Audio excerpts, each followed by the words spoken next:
сұрағымызға сәттілік. Мына жерде фигуралар берген жаңа сұрағын оқитын боламыз. Суреттегі барлық фигуралар төрт бұрышқа дейді. Бізден солай сұрап тұр екен. Оның ақиқат жалған екендігін табуымыз керек болды. Қызыл бұл жерде жалған болып тұр.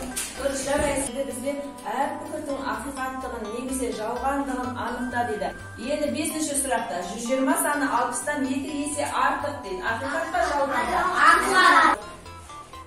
Дұрыс, ақиқат екен, иә?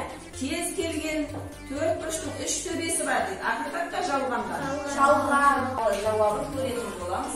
Дұрыс айтасыздар, жалған екен балалар, иә? Мына жерде бізге инелік қанатының секундына 1600 рет қағады дейді. Ал ол 1 минутта қанатын неше рет қағады? 1 минутта неше секунд бар? 60. Сонда біз не істейміз? 60-ға көбейтеміз. Дұрыс айтасың. 1600-ді 60-ға көбейтеді екенбіз. 96. Әнде көрейік. Алтай жауап берді. Тексеріп көреміз енді. 96, иә? Дұрыс айтады Алтай. Соңына 3 сағатта 27 километр жерді ұшып өтеді дейді. Оның жылдамдығы қандай дейді? 27-ні 3-ке бөлеміз.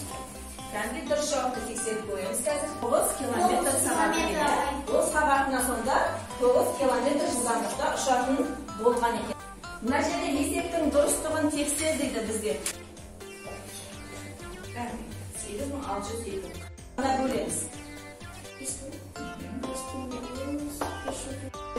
Бастапқы біздің санымыз шықты, е? Дұрыс Айсұлтан. Айсұлтанның орындаған дұрыс. 8920 біздің әлемді санымыз шықты. Дұрыс жауапты тексеріп көреміз, е? 110 саны шықты, е?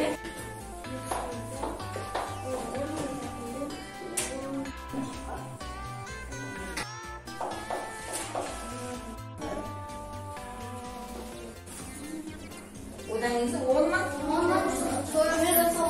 Барлығымыз жақсы орындаған екенбіз балалар, е? Сызба бойынша есеп құрастыр дейді оқушылар. Бізде мына жерде 2 автокөлік берілген, екеуі 1 сағатта 1 бағытта бірге жолға шығады.